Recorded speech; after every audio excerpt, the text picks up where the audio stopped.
gostaria de estar nessa noite também falando um pouco, né, sobre essa estrutura de relacionamento, né, a igreja com o seu Senhor, a igreja com o Senhor da igreja.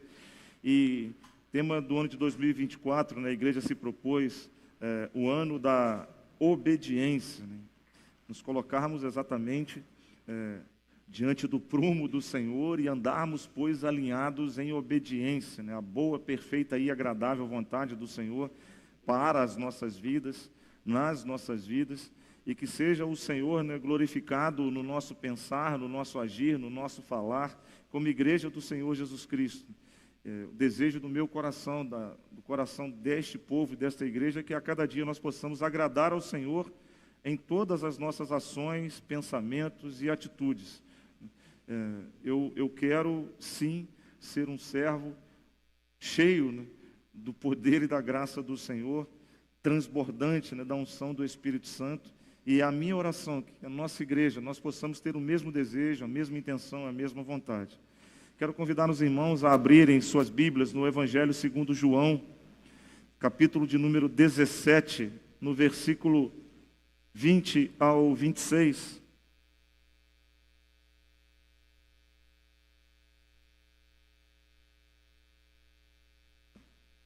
João capítulo 17, do 20 ao 26. Na verdade, se a gente fosse fazer aqui uma análise, né, do que de verdade é o capítulo 17, né, ele é um verdadeiro desafio, né, porque acredito tratar exatamente de um sonho do Senhor Jesus Cristo para a sua igreja. E geralmente, né, a gente viver o sonho do outro é um pouquinho difícil, né, é complicado, mas na verdade não é impossível. Jesus, ele ora por si, ele pede ao Pai que ele seja glorificado, né, dele mesmo nele, a fim de que os discípulos pudessem conhecer Deus, o verdadeiro Senhor, soubessem que Jesus Cristo, ele era o próprio enviado, o Filho de Deus, o próprio Deus encarnado. Depois Jesus ora por seus discípulos, né, pedindo ao Senhor que os guardasse de todo o mal, os livrasse do mal, que não tirasse do mundo. E ele continua, e agora então, ele ora exatamente pelos discípulos futuros, pedindo que a importância, Deus nutrisse no coração desses discípulos, a importância exatamente da unidade do corpo, né? E uma das questões que Jesus Cristo vai colocar exatamente nessa terceira parte, né, do capítulo de número 17, é orar ao Pai dizendo que existe um desejo do seu coração que ficasse internalizado no coração desses novos discípulos ou dos crentes em Jesus Cristo, membros da igreja, a importância da unidade do corpo, a importância de um trabalho que pudesse glorificar a Deus no mundo, a fim de que o mundo pudesse conhecer através dos seus filhos quem de verdade era Deus, o propósito do Senhor para a igreja, o propósito do Senhor para as pessoas, o propósito de Deus para a vida daqueles que de verdade crescem em Jesus Cristo. E aí a gente começa então a partir do versículo 20, falando sobre uma igreja que na prática, né, agradaria e agrada a Deus. E uma das questões que nós vamos ver nesse texto, e isso nós vamos ver, é que eu estou consciente que as palavras de Jesus, elas são sempre novas, elas se renovam a cada manhã.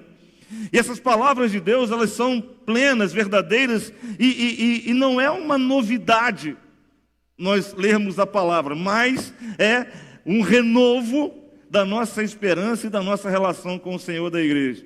Então a palavra de Deus, ela se renova a fim de que nós não experimentemos um distanciamento ou um esfriamento na relação com o Senhor da igreja, na atuação do seu Santo Espírito, em nome de Jesus Cristo. Amém? Capítulo 17 de João, do Evangelho de João, verso 20 ao 26, nos diz assim a palavra do Senhor.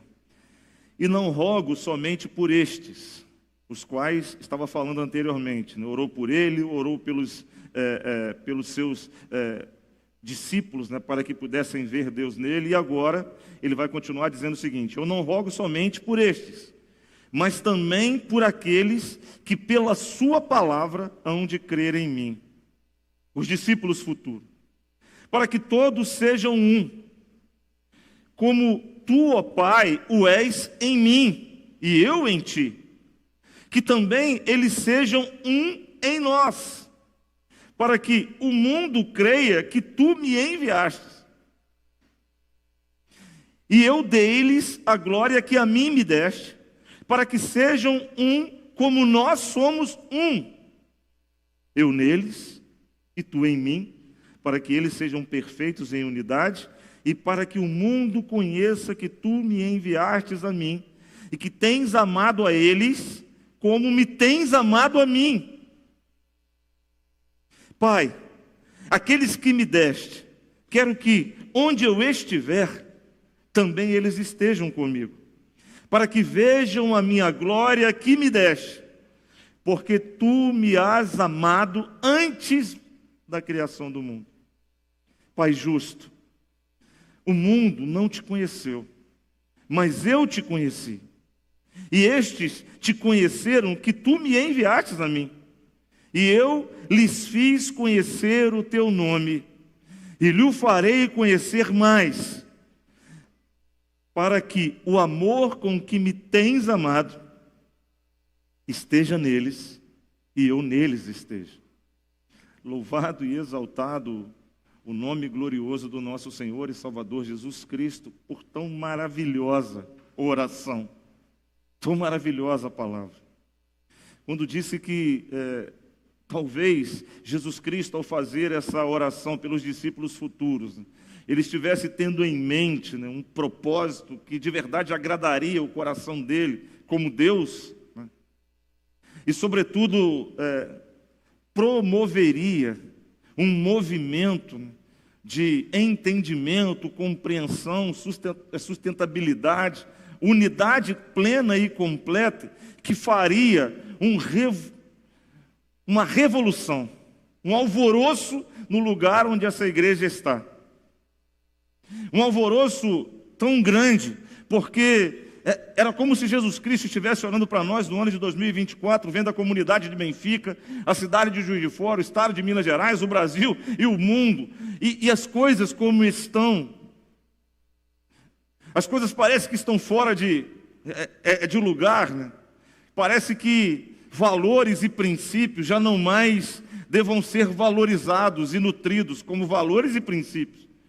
Era como que Jesus Cristo estivesse vendo as pessoas, né, agindo umas contra as outras, de forma a se ofenderem, se machucarem. Era como se Jesus Cristo estivesse orando pela igreja futura, de nós que aqui estamos hoje, e das igrejas cristãs espalhadas pela face da terra, especialmente na nossa cidade, no nosso país. Jesus Cristo estivesse dizendo: Pai, eu não quero que aconteça no âmbito da tua casa o que de verdade acontece com aqueles que não te conhecem. A minha intercessão, Pai, é para que no lugar onde eles se reúnem, no lugar onde eles congregam, o povo que eles se tornaram, sejam um. Percebe a grandeza desta palavra de Jesus Cristo? Percebe a profundidade da palavra de Jesus orando ao Pai como filho, né? Senhor da igreja, e desejando encontrar do alto do seu trono de glória, olhando para o lugar onde ele habitou por cerca de 33 anos, e vendo o que ele plantou, as propostas que ele apresentou, sendo não só internalizadas, mas postas em prática pela igreja que ele mesmo instituiu.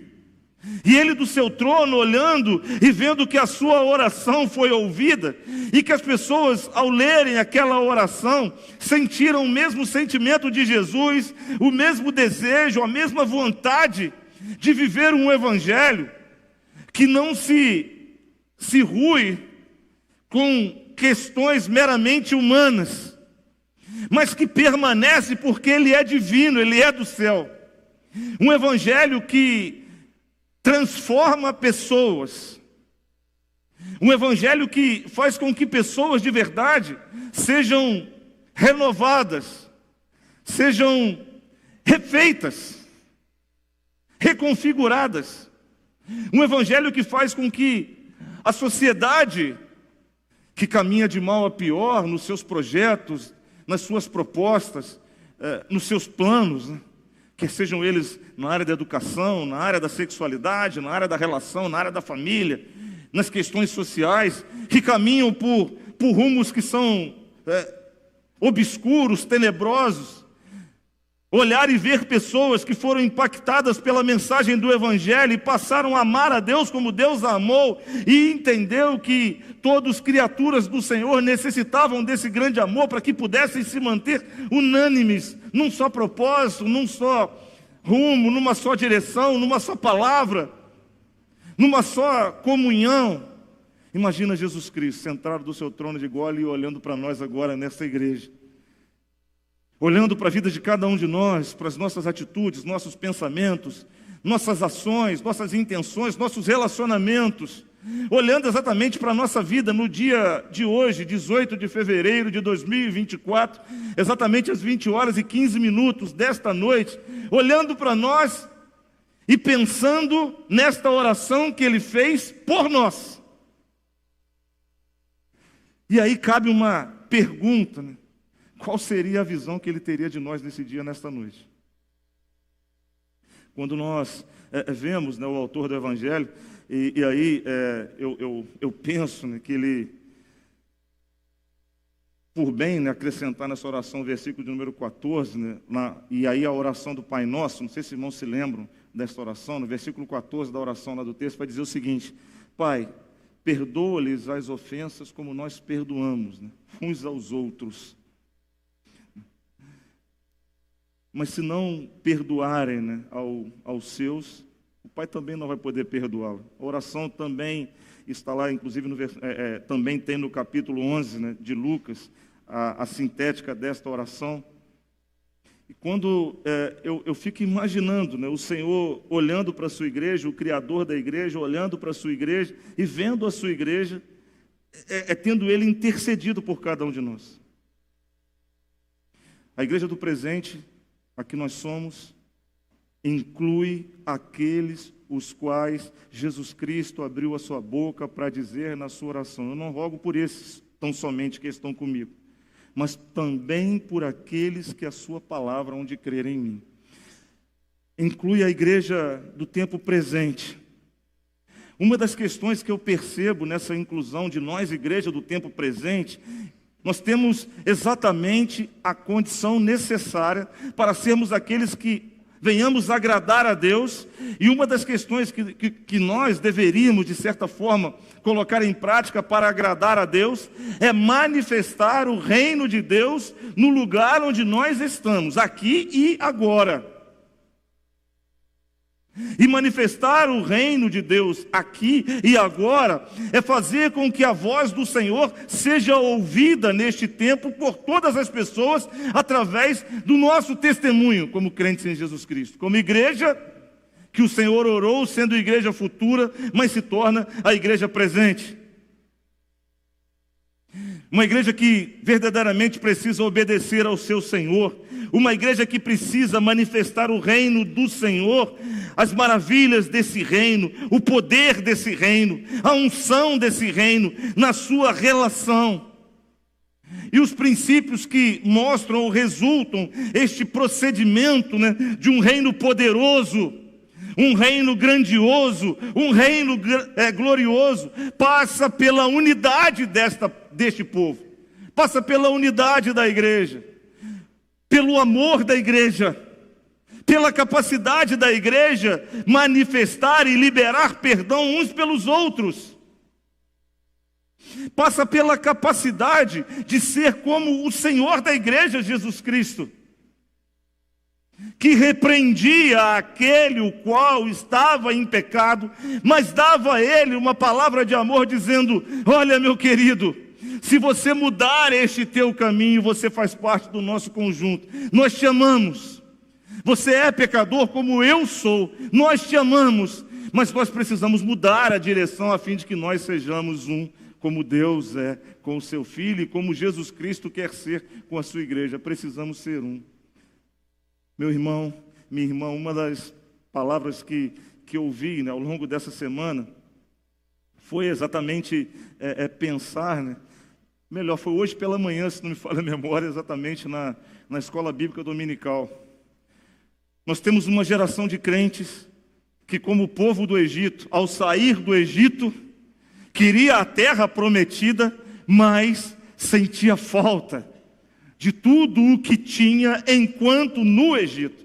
Nós temos uma geração de crentes forjada nesses dias, que de verdade dizem ter conhecido Jesus Cristo, dizem saber o que Jesus Cristo quer, dizem fazer a vontade do Senhor, mas se na igreja onde nós nos unimos como o templo do Espírito, em comunhão uns com os outros, se essa igreja não adequar aquilo que de verdade eu quero, essa igreja não presta, esse evangelho não serve. Nós estamos forjando cristãos que de verdade estão transformando o evangelho em seu favor, para de verdade agradarem a si e viverem a ilusão do pecado, achando que glorificam o nome de Deus. Pelo contrário, uma geração de crentes perdidos pela ilusão do mundo, pela ilusão dos prazeres, que não tem agradado a Deus. E o Senhor Jesus Cristo orou: eu não estou orando tão somente, Pai, pelos que estão comigo, mas por aqueles que hão de conhecer a Tua palavra,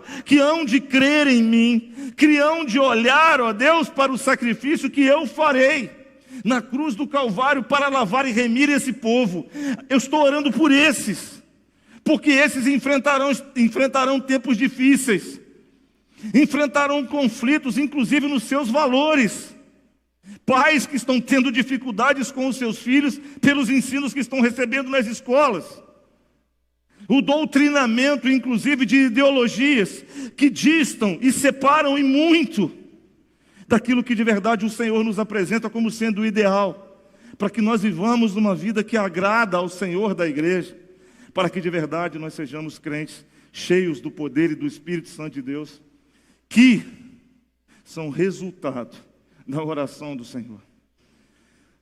E ao ler esse texto, perceber o que Jesus apresenta na sua palavra, uma das questões fundamentais para se agradar a Deus é viver em comunhão com o Senhor, obedecendo a Deus. E aí Jesus Cristo diz, versículo 21, para que todos sejam um, como tu, ó Pai, o és em mim, e eu em ti, que também eles sejam um em nós, para que o mundo creia que tu me enviaste. Aceitar Jesus Cristo é extremamente fácil. Ouvir a mensagem, ser convencido de uma palavra e levantar a mão. Eu te aceito, Senhor. Agora, ser um com o Senhor é dar a Deus a autoridade do seu pensar e do seu agir. É dar a Deus o domínio sobre todas as suas intenções, suas vontades. É dar a Deus o controle sobre a sua vida. É entregar ao Senhor o joystick do seu dia a dia, para que Ele lhe conduza segundo a vontade dEle, porque a nossa vontade, a nossa intenção é ser um com o Senhor, para que Ele se agrade da igreja ao qual eu estou. E aí, meu irmão, minha irmã, trazer à memória o que significa aceitar Jesus como Salvador, fazer aqui uma rápida reflexão e lembrar sobre o tempo em que nós ouvíamos a mensagem, fomos discipulados e aceitamos Jesus. Aí a denominação vai dizer que, a palavra de Deus através da denominação vai dizer que salvação é um ato, é imediato, né? Eu reconheço que sou pecador, entrego a minha vida ao Senhor Jesus Cristo e pelo Espírito Santo Ele entra no meu coração, sou batizado pelo Espírito Santo e ali, naquele ato, naquele momento, todo o pecado que eu cometi até aquele instante, o Senhor apagou da sua memória. Há um texto no Velho Testamento que fala que o Senhor lança o nosso pecado no fundo do mar, e aí há inclusive informações de que nós conhecemos mais fora do nosso mundo, né? Planetas distantes, galáxias distantes, conhecemos mais lá do que fundo do mar. E existem lugares que são inacessíveis no fundo do mar e até hoje não foram alcançados. Imagina isso há 3.000 anos atrás, quando o autor escreveu esse texto, dizendo que o Senhor lança o nosso pecado no fundo do mar. Era um local inimaginável. e que não seria acessável, até hoje não é. Este é o resultado do nosso pecado perdoado pelo Senhor. Isso é um ato. Agora, a santificação, ela é um processo. E esse processo, ele é contínuo a cada dia que nós vivemos na presença do Senhor. A gente começa a compreender que, entregando a Deus o domínio da nossa vida para agradar o coração do Senhor, a gente precisa passar pelo processo da santificação. Processo envolve procedimentos. Procedimentos envolvem cortes. E esses cortes são aquilo que precisa ser aparado no nosso viver diário, para que nós não voltemos ao local onde o Senhor lançou no esquecimento. Eu comentava com um irmão recentemente dizendo o seguinte: cada um de nós nos conhecemos. Cada um de nós sabemos das nossas fraquezas. Cada um de nós que recebeu Jesus Cristo como único e suficiente Salvador sabe a vida que nós levávamos antes de entregar a nossa vida ao Senhor Jesus Cristo. E aí, quando nós entregamos, nós entendemos o seguinte: Deus me purificou, Deus me fez, e isso é representado no batismo, lembrando aí da classe da IBD, representado no batismo, o Senhor me fez sepultar o velho homem. Aquele velho homem morreu, porque o Senhor me fez sepultá-lo, e lavou-me, e redimiu-me, e me deu uma nova chance, uma nova vida. Agora eu sou o salvo por Jesus Cristo.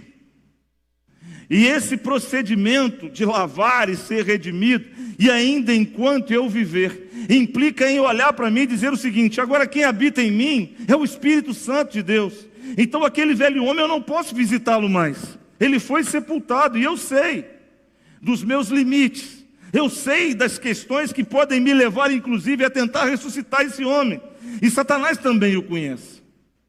Nós precisamos entender que ele foi sepultado, e aí é o processo da santificação. No dia em que nós ficamos mais raivosos, nós temos que recorrer ao Senhor. Pai, eu sou teu filho, teu servo. O Senhor orou por mim para que eu fosse um com o Senhor e com os irmãos. Independente de minhas diferenças ou indiferenças, eu sou teu filho. Me ajuda, Senhor, a vencer esse processo. E aí a gente começa a entender que, como eu também sou ferido, eu também posso ferir. Que como eu sou entristecido, eu também posso entristecer. E nesse processo a gente começa a entender quem de verdade é Deus, para a igreja e para cada um de nós. Quem de verdade é Jesus Cristo, que olhou para todos aqueles que o seguiram e viu neles suas boas venturanças, mas também viu suas limitações. E aí não se deixou levar pelas dificuldades, pela traição, pela tristeza que aqueles teus filhos causavam nele. Ele apenas disse: Pai, para que eles sejam um, como tu, ó Pai, és em mim. Para que nós sejamos um neles, Pai. Verso 23. Eu neles, tu em mim, para que eles sejam perfeitos em unidade, e para que o mundo conheça que o Senhor enviou a mim, e que tens amado a eles como tens amado a mim. A sociedade em que nós estamos inseridos está sofrendo com decepções, sofrendo com ilusões, sofrendo com a ganância, sofrendo com as opressões, justiça injusta, poder injusto. E nós, os que cremos no Senhor, o que entendemos do amor de Deus para conosco, o que aceitamos esse grande amor, somos nós que vamos mostrar para esse mundo quem de verdade é Deus e o quanto Deus os ama. E que não há justiça injusta, e que não há poder injusto, porque a justiça perfeita e plena vem do Senhor da igreja, aquele que nos redimiu e nos deu vida eterna para a glória do seu nome.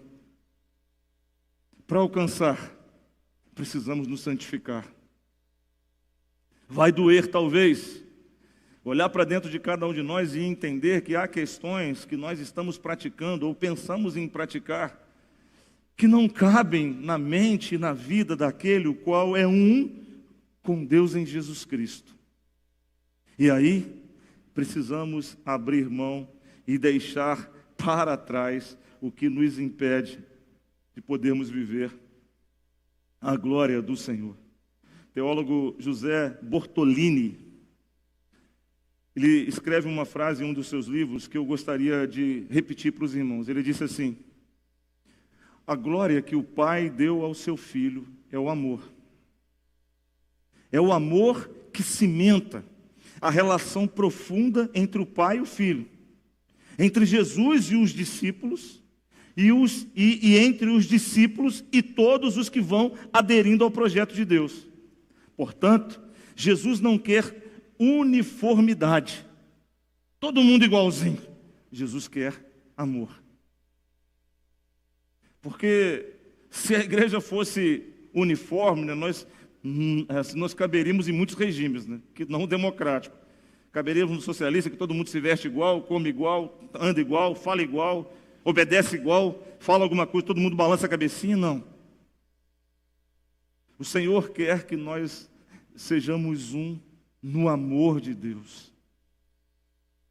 No amor de Deus que supre, né, todas as necessidades. E aí poderíamos aqui invocar, né, as palavras do apóstolo Paulo em 1 Coríntios capítulo 13, que diz da excelência do amor, né? Se não tivesse amor, de nada valeria. Se nós não amarmos como Deus nos amou, não há valor na nossa oferta, não há valor na nossa adoração, há valor talvez para a nossa satisfação, né? Para a nossa completude, mas é Deus quem nos vê. É Deus quem nos vê integralmente, sem máscara ou sem qualquer outra coberta. Ele nos vê como de verdade nós somos. E o Senhor que nos vê como de verdade nós somos, há cerca de 2000 anos atrás, esteve orando por este dia aqui, para que nós nesse dia estivéssemos exatamente pensando na necessidade de nos amarmos como Ele nos amou. Por fim, deixo a frase de um poeta: amados, amemo-nos uns aos outros, pois o amor vem de Deus. Aquele que ama é nascido de Deus e conhece a Deus. Quem não ama não conhece a Deus, porque Deus é amor. Foi assim que Deus manifestou o seu amor entre nós. Enviou seu Filho unigênito ao mundo para que pudéssemos viver por meio dele. E esse poeta, né, também escreveu muitas outras questões. Seu nome é João. Ame o Senhor, meu irmão e minha irmã, de todo o teu coração e de todo o teu entendimento, com toda a tua alma. Este é o primeiro de todos os mandamentos. E o segundo, né, que resume toda a estrutura, né, desta relação, dizendo Jesus, que se resume em dois: ao teu próximo como a ti mesmo. Teu próximo tem defeitos, sim, mas nós também o temos. Está na hora de nós invertermos esta situação e nos tornarmos a cada dia uma igreja santa que glorifica o nome do nosso Deus, buscando a santidade para o louvor da glória do nome do Senhor. O desafio, então, o sonho de Jesus para a nossa igreja é que ela seja exclusivamente dependente dele, o Senhor da igreja. Seja una, não seja uniforme, mas que seja plena no amor. Uniforme talvez, sim, perfeitamente na doutrina, que é a sua palavra. Na forma de ser, cada um de nós somos pessoas totalmente diferentes. Nós temos as nossas limitações, nossas dificuldades, mas que nós sejamos um no amor com o Senhor. Busquemos então ser aperfeiçoados na unidade, na comunhão e no amor. Nos tornemos a cada dia uma igreja discipuladora pelo nosso testemunho, dizendo para esse povo o que Jesus fez na nossa vida, quem nós éramos, e o povo viu. O que Jesus nos transformou em hoje pode transformar qualquer outra pessoa. Ao longo desse tempo temos visto os milagres acontecendo através da vida dos irmãos, através dessa igreja. Pessoas que estavam mortas no lamaçal do pecado, e o Senhor as transformou para o louvor da sua glória. Eu, o pior dos pecadores, Deus olhou para mim e me salvou. Não há motivo maior para que eu venha neste lugar para glorificar esse Deus e dizer: Pai, tudo o que eu fizer ainda é pouco para lhe devolver o grande amor que tu tens por mim.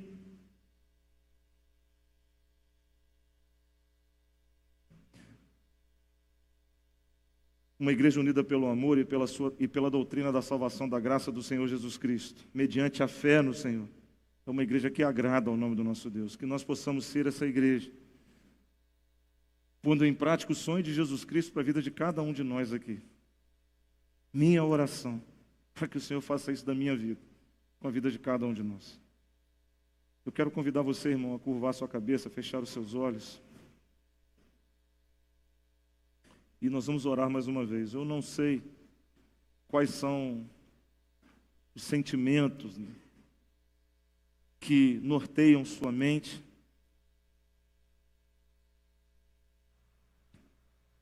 Eu não sei se ao longo desse tempo estivemos na igreja pelos motivos errados, né? Mas uma coisa eu sei, que o Senhor desta igreja, o meu Salvador Jesus Cristo, orou ao Senhor sonhando conosco hoje, dizendo que, assim como Ele é um com Deus, que nós fôssemos um com Ele, assim como Ele nos amou, que nós amássemos a Ele e a todas as pessoas, assim como Ele nos perdoou, que nós pudéssemos também exercer o perdão. E vou dizer uma coisa: o perdão é curativo, sabe? Ele é restaurador. Quanto mais nós ficamos no nosso coração amargando sentimentos, pensamentos, nós só sofremos. Quando nós dissemos: Senhor, eu libero isso da minha vida, deixamos de ressentir e passamos então a sentir quem de verdade Deus é para cada um de nós. A igreja de Jesus Cristo, nesse tempo, nesses dias, nunca foi tão desafiada a amar como seu Senhor, como nos dias atuais. A igreja do Senhor Jesus Cristo nunca foi tão desafiada a tomar uma postura de santidade e de pureza, para que o nome dele fosse glorificado e todo o povo fosse abençoado. A igreja de Jesus nunca foi tão desafiada a ser una com Deus, para o louvor da glória do seu nome. Eu quero orar por você, meu irmão e minha irmã. E se você deseja, né, algo no teu coração e na tua vida, fala com Deus agora. Hoje eu não vou fazer um apelo, eu vou simplesmente interceder pelo pedido que está no teu coração, que você está apresentando para o Senhor agora. Sejam resoluções de problemas, sejam soluções, sejam paz, seja vida, seja algo que você está precisando aí. E se por um acaso essa palavra falou profundamente também ao teu coração, que nós possamos buscar a excelência desse amor para o louvor da glória do nome do nosso Senhor Salvador Jesus Cristo. Pai querido, nós te louvamos, ó Deus, porque o Senhor é bom e porque as tuas misericórdias duram para sempre. Venha o Senhor pedir primeiramente perdão pelo meu pecado, pelos nossos pecados, aquilo que fiz, que faço, que desagrada o coração do Senhor. Tens misericórdia, Pai querido. Venha, ó Deus, recolher no teu trono de glória, ó Deus, a petição, a oração, a intercessão de cada um dos teus filhos, que está agora no íntimo do coração de cada um, Senhor. Tu que sondas e conheces, recolha, Senhor, o que humildemente os teus filhos apresentam ao Senhor. Quer seja renovo, fortalecimento, livramento, quer seja, ó Deus, vitória, quer seja bênção, que o Senhor, ó Deus, esteja atendendo segundo a tua gloriosa vontade, para que os teus filhos sejam abençoados no nome de Jesus. Que nós possamos obedecê-lo, ó Deus, de todo o nosso coração, de todo o nosso entendimento. Que possamos, ó Deus, ser uma igreja que te agrada, para o louvor da tua glória e para a bênção de nós, o teu povo. Nós assim te agradecemos, ó Deus, e também te rogamos por uma semana abençoada nas mãos e na presença do Senhor. Livra-nos, ó Deus, do mal, de todo acidente e incidente, e nos conduz, ó Deus, debaixo da tua mão protetora, em nome de Jesus. E agora, que o grande amor de Deus, que a graça salvadora de Jesus, o Filho, e que as doces e eternas consolações do Espírito Santo do Senhor sejam derramadas sobre os teus filhos e filhas, ó Deus, igreja do Senhor que se reúne neste lugar, nesta hora, e sobre todo o povo de Deus, espalhado por toda a face da terra hoje e para todo sempre. Amém e amém. Que Deus